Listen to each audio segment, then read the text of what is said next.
భారతదేశంలో ఎంతోమంది మహానుభావులు జన్మించి పరుల కోసమే తన జీవితాలని త్యాగం చేసినటువంటి గొప్ప మహనీయులు ఉన్నారు. క్రీస్తు పూర్వం నుంచి కూడా నేటి వరకు కూడా ఎంతోమంది కవులు, స్వాతంత్ర సమర యోధులు, మతాధిపతులు, కీర్తనకారులు, సంఘ సంస్కర్తలు పుట్టినటువంటి గడ్డ భారతదేశం. క్రీస్తు పూర్వం బుద్ధుని మొదలుకొని తర్వాత వచ్చినటువంటి పూలే, అంబేద్కర్, జ్ఞానదేవ్, తాన్సేన్, కబీర్. కర్ణాటకలో చూసుకుంటే కనుక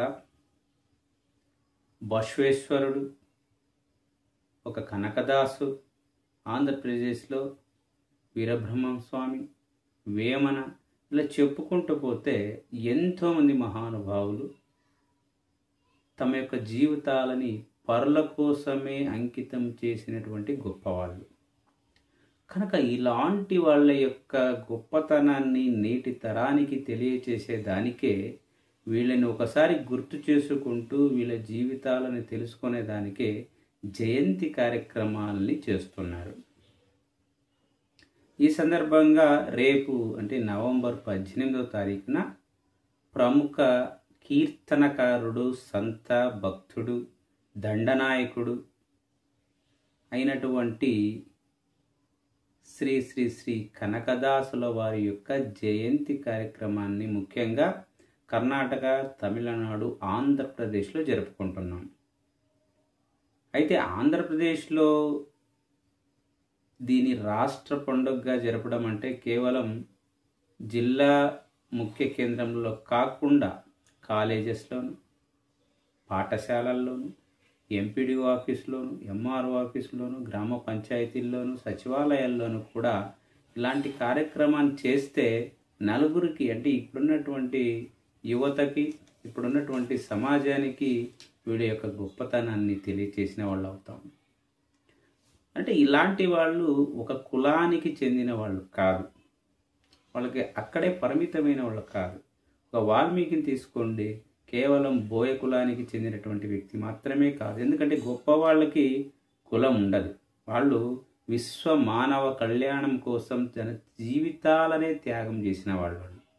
కేవలం ఒక ప్రాంతానికి లేకపోతే ఒక దేశానికి కూడా సంబంధించిన వాళ్ళు కాదు ఇలాంటి వాళ్ళు. వీళ్ళు విశ్వ మానవ కళ్యాణం కోసం జన్మించి తన జీవితాన్ని అంకితం చేసిన వాళ్ళు అన్నమాట. ఈ సందర్భంగా కనకదాసుల వారు కర్ణాటక రాష్ట్రంలో షిగ్గావ్ అనేటువంటి ప్రాంతంలో బాడా గ్రామంలో జన్మించి ఒక దండనాయకుడిగా ఉండి ఒక కీర్తనకారుడయ్యి తర్వాత ఎన్నో కార్యక్రమాలని అంటే దేవాలయాలను కూడా జీర్ణోద్ధరణ చేసి పరుల కోసం పాటుపడి తన యొక్క ఉన్న ధనాన్ని కూడా ఇతరులకి పంచి వాళ్ళ యొక్క కష్ట సుఖాల్లో పాలు పంచుకున్నటువంటి వ్యక్తి కనకదాసు. కనకదాసు ఒక భక్తి మార్గంలో వెళ్ళాడు. సమాజాన్ని మార్చాలంటే ఒక భక్తి మార్గము ద్వారా వెళ్ళి వాళ్ళలో చైతన్యాన్ని తీసుకురావడము, వాళ్ళ యొక్క మూఢత్వాన్ని ఖండించడము, ఆనాటి యొక్క రాజుల యొక్క ప్రవర్తన కావచ్చు, ఆనాడు ఉన్నటువంటి కుల వివక్ష కావచ్చు, ఆనాడు ఉన్నటువంటి కొన్ని వర్గాలు అంటే అగ్రవర్ణాల యొక్క దాష్టికాలు కావచ్చు, ఇవన్నిటిని కూడా ఆయన ఎండగట్టాడనమాట. అలాంటి వ్యక్తిని మనం స్మరించుకోవాల్సినటువంటి అవసరం ఉంది నేడు. ఈ సందర్భంగా కనకదాసుల వారు ఎన్నో కీర్తనలు రచించారు, చాలా అద్భుతమైనటువంటి కీర్తనలు రచించారనమాట. అందులో ఈరోజు మీకు ఒక కీర్తనని ఈ సందర్భంగా జయంతి సందర్భంగా నేను మీకు అందిస్తున్నాను.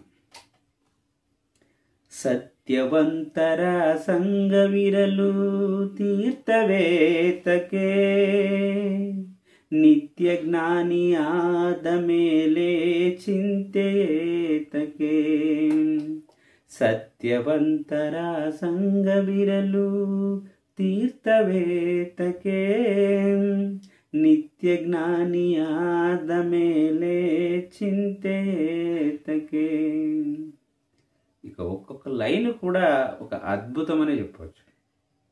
సత్యవంతర సంఘవిరలు తీర్థవేతకే.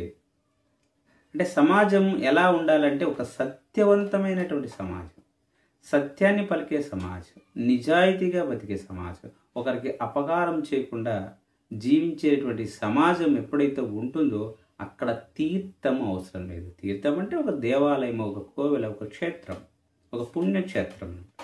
సత్యవంతుల సంఘం విన్నప్పుడు, అంతా సత్యవంతులైనప్పుడు మనం ఏమి ఎక్కడ ప్రార్థనలు కానీ, తపస్సులు కానీ, యాగాలు కానీ, హోమాలు కానీ ఇవేమి చేయాల్సిన అవసరం లేదు అంటాడు. అంటే ఇవన్నీ ఎవరి కోసం అంటే మానవ కళ్యాణం కోసం. అందరూ సమాజంలో బతకాలి, అందరూ సమానులే దేవుడి దృష్టిలో. కనుక సత్యవంతమైనటువంటి సమాజం ఉన్నప్పుడు నీకు క్షేత్రము, తీర్థము అవన్నీ అవసరం లేదంటాడు. నిత్య జ్ఞాని ఆదమేలే, నిత్య జ్ఞాని ఆదమేలే చింతేతకే అంటాడు. నువ్వు ఒక జ్ఞాని అయిన తర్వాత నీకు చింతలు ఉండవు. అంటే ఏమి? చింతలు లేనివాడే జ్ఞాని. జ్ఞానికి చింతలు ఉండవు. చింతలు అంటే ఏంటంటే భయము, బాధ, క్రోధము, నాకు ఇది లేదు, నాకు అది కావాలి, నాకు ఇది కావాలి, నాకు ఇది లేదు అనేటువంటి భావన లేకుండా అంతా సమానంగా చూడడం, కష్టాలని సుఖాలని సమానంగా చూడడం, దేనికి బాధపడకుండా ఉండడం, దీన్నే నిత్య జ్ఞాని. అంటే జ్ఞానికి చింతలు ఉండవు, ఆయన అన్నిటినీ సమానంగానే తీసుకుంటాడు అన్నమాట. కనుక సత్యవంతర సంఘవీరలు తీర్థవేతకే నిత్య జ్ఞాని ఆదమేలే చింతేతకే అంటాడు. జ్ఞానికి చింతల ఉండవు, చింతలు లేనివాడే జ్ఞాని అవుతాడనమాట. అదే మోక్షం. అంతే మోక్షం అంటే ఇదే ఆయన చెప్తాడు. మోక్షం అంటే జ్ఞానిగా మారడమే మోక్షం.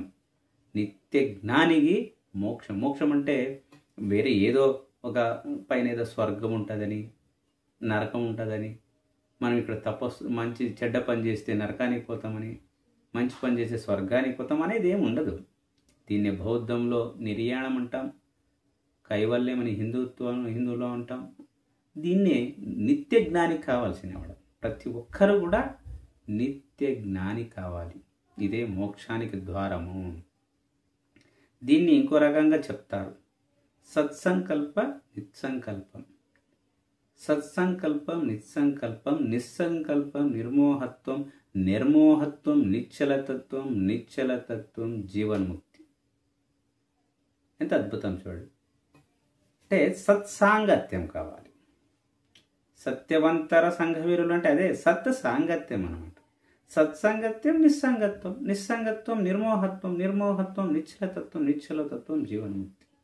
సత్ సాంగత్యం అంటే ఏంటి అంటే మంచి మనుషులతో మనము కలిసి ఉండడము, మంచి ప్రవర్తన కలిగి ఉండడము, మంచి అలవాట్లు కలిగి ఉండడము, మంచి మాట తీరు, మంచి నడవడిక, మంచి జీవనం. ఇదే సత్సాంగం. సత్సాంగం ఉన్నప్పుడు నీకు నిస్సంగత్వం వస్తుంది. అంటే ఏమి? చెడ్డవాళ్ళ స్నేహం ప్రపంచానికి తెలుస్తుంది. ఎందుకు? వాళ్ళు చెడు పనులని. కానీ మంచి వాళ్ళ స్నేహం ప్రపంచానికి తెలియదు, అవసరం కూడా లేదు. అంటే ఒక సాంగత్యం, ఒక బాండింగ్, ఒక బానిస కాము. నువ్వు మంచితనానికి ఉన్నప్పుడు, మంచి వాళ్ళతో స్నేహం ఉన్నప్పుడు బాండింగ్ ఉండదు, ఒక బానిసత్వం ఉండదు. చెడ్డవాళ్ళు, చెడ్డ అలవాట్లు, ఒక మందు తాగేవాడు దానికి బానిస అయిపోతాడు, పేకాట ఆడేవాడు బానిస అయిపోతాడు, మట్కా ఆడేవాడు బానిస అయిపోతాడు. కానీ మంచితనానికి బానిసత్వం ఉండదు. దానివల్ల మనకు మంచి జరుగుతుంది. అందుకని సత్సంగత్వం, నిస్సంగత్వం. నిస్సంగత్వం నిర్మోహత్వం. నిస్సంగత్వం ఉన్నప్పుడు దేనికి నువ్వు బాండింగ్, దేనికి బానిస కాకున్నప్పుడు నువ్వు నిర్మోహం, నీకు మోహం ఉండదు. నిర్మోహత్వం. నిర్మోహత్వం నిశ్చలతత్వం. మోహం లేకున్నప్పుడు వానికి నిశ్చలంగా ఉంటాడు. ఆ నిశ్చలంగా ఉండడమే కైవల్యం. నిర్మోహత్వం నిశ్చలతత్వం, నిశ్చలతత్వం జీవనముక్తి. అయిపోయింది. నిశ్చలతత్వమే జీవనముక్తి. ఆ రకంగా సత్యవంతర సంఘవిరులు తీర్థవేతకి, నిత్య జ్ఞాని ఆదమేలే చింతయేతకి అంటాడు ఆయన. 2 లైన్లలో చెప్పేశాడు, అంత జీవనముక్తి చెప్పేశాడు. అలాగే మనుషులు ఎలా ఉండాలో చెప్తాడు ఇంకొక చరణంలో. తాను ఉన్నదా పరరగిక్కదా ధన విదేతకే, ಮಾನಹೀನನಾಗಿ ಬಾಳ್ವ ಮನುಜನೇತಕೆ ಜ್ಞಾನವಿಲ್ಲದ 100 ಕಾಲ ಬ್ರತುಕಲೇತಕ್ಕೆ ಮಾನಿನೀಯ ತೊರೆದ ಮೇಲೆ ಭೋಗವೇತಕ್ಕೆ ಸತ್ಯವಂತರ ಸಂಗವಿರಲು ತೀರ್ಥವೇತಕ್ಕೆ తాను ఉన్నద పరగిక్కద ధనవిద్యేతకి నువ్వు తినక పరులకి పెట్టక నీకు ఎంత ధనం ఉంటే ఏం ప్రయోజనం అని ప్రశ్నిస్తారనమాట. అలాంటి లోభులు ఉన్నారు చాలామంది. వాళ్ళు సంపాదించింది వాళ్ళు కడుపు నిండా తినరు, ఇంకొకరికి పెట్టరనమాట. అది లోభి లక్షణం. అలాంటి ధనం ఉన్నా సముద్రంలో పడేసినా అంటే నీళ్ళలో పడేసినా ఒకటే, నీ యొక్క ధనం ప్రయోజనం లేనిది. అలాగే మానహీననాగి బాడో మనుజనేతకి, నీ మానమంతా పోయిన తర్వాత నీకు మర్యాద లేకున్నప్పుడు సమాజంలో అలాంటి మనిషి యొక్క బ్రతుకు ఒక బ్రతికేనా అని ప్రశ్నిస్తాడు. అంటే మానము మర్యాద అనేది మనిషికి కావాలి. మానహీననాగి, క్యారెక్టర్లెస్ అంటాం కదా, నీకు శీలమే లేకున్నప్పుడు నీవు బ్రతికి వృథా అని చెప్తాడు. అలాగే జ్ఞానవిల్లద 100 కాల బ్రతుకలేక, జ్ఞానవిల్లద 100 కాల బ్రతుకలేతకే. అందుకని నాలెడ్జ్ ఈజ్ లైఫ్ అంటాడు.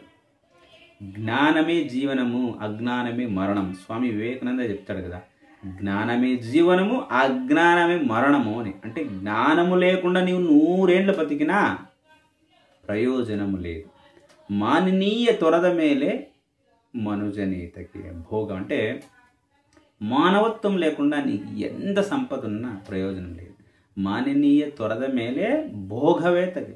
నీకు భోగ అంటే పెద్ద పెద్ద బంగ్లాలు ఉండొచ్చు, డబ్బులు ఉండొచ్చు, పలుకుబడి ఉండొచ్చు, పదవి ఉండొచ్చు. మానవత్వం లేకున్నప్పుడు నీవు దానికి వృథా. నీ దగ్గర ఏమున్నా కూడా అది ప్రయోజనం లేదు అని చెప్తాడు. తర్వాత ఇంకొక చరణంలో చెప్తాడు, అంటే ఎలా ఉండాలి, మనుషులు ఎలా ఉండాలి. మాతు కేళద మల్లెత్తు నడవ ಮಕ್ಕಳೇತಕೆ, ಪ್ರೀತಿ ಇಲ್ಲದ ಎಡೆಯಲಿಕ್ಕಿದ ಅನ್ನವೇತಕೆ, ನೀತಿಯರತು ನಡೆಯದಿರುವ ಭಂಟನೇತಕೆ, ನೀತಿಯರದು ನೀತಿಯರದು ನಡೆಯದಿರುವ ಭಂಟನೇತಕೆ, ಸೋತು ಹೆಣ್ಣಿಗೆ ಎದುರಿ ನಡುವ ಪುರುಷನೇತಕೆ, ಸತ್ಯವಂತರ ಸಂಗವಿರಲು ತೀರ್ಥವೇತಕೆ. ಮಾತು ಕೇಳದ ಮಲೆತ್ತು ನಡವ ಮಕ್ಕಳೇತಕೆ. మాತು కేಳದ, నీ మాట వినని, నీకు ఎదురు తిరిగి నీకు గౌరవం ఇవ్వని పిల్లలు ఉన్న వేస్తే లేకపోయినా ఒకటే అంటాడు ఆయన. పిల్లలు అనేవాళ్ళు తల్లిదండ్రుల మాట వినాలి. అలాంటి పిల్లలే నిజమైనటువంటి పుత్రులు, నిజమైనటువంటి పుత్రికలు, సంతానం.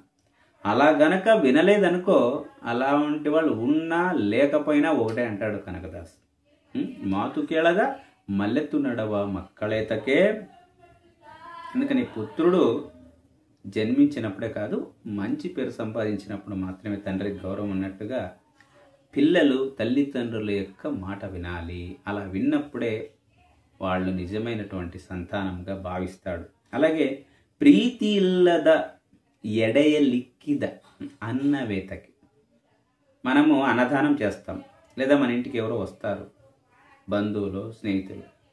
మనము వాళ్ళకి ఆహారం, అన్నం ఎలా పెట్టాలంటే ప్రేమతో పెట్టాలి. వీళ్ళు ఎందుకు వచ్చినారబ్బా, వీళ్ళకి భోజనం ఖర్చు ఒకటి అనేటువంటి భావన ఉండకూడదు అని చెప్తాడంటే ప్రీతి లేకుండా, ఆ ప్రేమ లేకుండా పెట్టేటువంటి అన్నము అది సరిపోదు, అదే వృథా అని చెప్తాడు. ప్రీతి ఇల్లద ఎడయలిక్కిద. ఎడే అంటే మనం పళ్ళెం భోజనం. ఎడయలిక్కిద అంటే మనం పితృలకు కూడా పెడతాం. అంటే చనిపోయినటువంటి పితరులకు కూడా మనం వాళ్ళకు కూడా పిండాలు పెడతాం. అంటే మనసులో ప్రేమ ఉండాలి. ఏదో మనం సాంప్రదాయంగా పెడతాం కాబట్టి పెట్టాలి అనేది కాకుండా ప్రేమతో ఇవ్వాలి అంటాడు. నీతి అరతు ನಡೆಯದಿರುವ భంటనేతకే. సైనికులు ఎలా ఉండాలి? భంట అంటే నీతో పనిచేసే వ్యక్తి, రాజుకి సైనిక్, మంత్రులు ఎలాగో అలాగే ఒక యజమానికి బంట సేవకుడు ఎలా ఉండాలంటే నీతి అరితూ ఉండాలి. మీ ఇంట్లో పనిచేసే ఒక వ్యక్తి మంచివాడై ఉండాలి, నీతిగా ఉండాలి.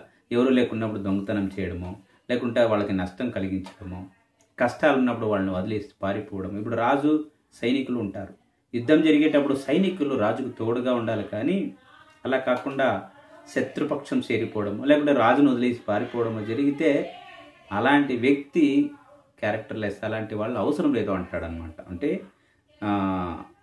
నీతి ఉండాలన్నమాట. ನೀತಿ ಅರತು ನಡೆಯದಿರುವ ಬಂಟನೇತಕ್ಕೆ ಸೋತು ಹೆಣ್ಣಿಗೆ ఎదిరి నడువ పురుషనేతకే అంటాడు. అంటే స్త్రీలకి నువ్వు బానిసైపోకూడదు. సోతు ఓడిపోయి, హెಣ್ಣಿಗೆ స్త్రీకి, ఎదిరి భయపడి ప్రవర్తించేటువంటి పురుషుడు నిజమైనటువంటి పురుషుడు కాదు అని చెప్తాడు. చాలామంది పెళ్ళైన తర్వాత భార్యకి దాసోహం అయిపోయి తల్లిదండ్రులు పట్టించుకోకుండా, మిగతా వాళ్ళు పట్టించుకోకుండా ఆమె ఏం చెప్తే అదే వింటారు. అంటే స్త్రీకి నీవు లొంగిపోకూడదు, స్త్రీకి నీవు భయపడకూడదు అంటాడు. అంటే ఒక మంచి సంబంధం ఉండాలి, ఇద్దరు అన్యోన్యంగా ఉండాలి. కానీ వాళ్ళకి దాసోహం కాకూడదు, భయపడకూడదు అని చెప్తాడనమాట. ఎంత అద్భుతమైనటువంటి మాటలు ఇవి. అలాగే ఇంకొక చరణం. ಸಂಜ್ಞೆ ಅರತು ನಡೆಯದಿರುವ ಸತಿದೇತಕ್ಕೆ ಮುನ್ನೆ ಕೊಟ್ಟು ಪಡೆಯದಿನ್ನು ಬಯಸಲೇತಕ್ಕೆ. ಸಂಜ್ಞೆ ಅರತು ನಡೆಯದಿರುವ ಸತಿದೇತಕ್ಕೆ ಮುನ್ನ ಕೊಟ್ಟು ಪಡೆಯದಿನ್ನು ಬಯಸಲೇತಕ್ಕೆ. ಮಣ್ಣನಿಂದ ನಡೆದರಿರುವ ಬಂಟನೇತಕ್ಕೆ ಚೆನ್ನಾದಿ ಕೇಶವನಲ್ಲದ దైవమేతకే. అంటే సంజ్ఞೆ అరుతూ నడియదిರುವ సతియేతకి, భర్త యొక్క మనస్సును తెలుసుకొని ప్రవర్తించాల భార్య. అంతే తప్ప భర్త ఏమన్నా కానీ, ఏమన్నా చేయని, నాకు సంబంధం లేదు ఆయన మాట వినాలి, ఆయన యొక్క భావనలు అర్థం చేసుకోవాలి. అలాంటి భార్య కావాలి అని అంటాడు. భార్య ఎలా ఉండాలంటే భర్త యొక్క మనస్సు తెలుసుకొని ప్రవర్తించాలి. అలాంటి వాళ్ళే సుఖంగా ఉంటారని చెప్తాడు. సతి భార్య భర్త యొక్క అడుగుజాడల్లో ఉండాలి. అలాగే మున్న కొట్టు పడేదన్ను బయసలేసకి. మున్న కొట్టు, ముందు ఎవరికైనా దానం చేసింటావు, ఎవరికైనా ఇచ్చింటావు, మళ్ళీ దాన్ని ఆశించకూడదు అంటాడు. మున్నె కొట్టు పడేదన్ను బయసొద్దు, అంటే మళ్ళీ నువ్వు భావించొద్దు, నాకు ఎనికి రావాలా, నేను వాళ్ళకి ఏదో ఇచ్చినాను, లేకుంటే నేను వాళ్ళకి సహాయం చేసాను, నాకు వాళ్ళ సహాయం చేయాలి, నేను వాళ్ళకి ఏదో సహాయం డబ్బులు ఇచ్చింటాం, మళ్ళీ మనం వెనక్కి అంటే చేసిన సహాయాన్ని మనం చెప్పకూడదు. మనకి వాళ్ళు చేయాలి, మనకు కూడా అది చేయాలని భావించకూడదు అని చెప్తాడనమాట. అలాగే చిన్న ఆది కేశవనల్లద దైవవేత్తకి. చిన్న కేశవుని కాకుండా ఇంకా దైవం ఎందుకు మనకు? చిన్న కేశవుని మనము నిరంతరము పూజిస్తాము అని చెప్తాడు. ఇది చాలా అద్భుతమైనటువంటి కీర్తన అనమాట. ఇలాంటి కీర్తనలు ఆయన వందల కొద్దీ రాశాడు. జ్ఞానవిల్లద నూరు కాల బ్రతుకలేతకే, ఇలాంటివి చాలా రాశాడు. ఈ సందర్భం మరొక్కసారి కూడా అందరికీ కూడా భక్త కనకదాసుల వారి యొక్క జయంతి శుభాకాంక్షలు తెలియజేస్తూ అందరికీ శరణార్థులు.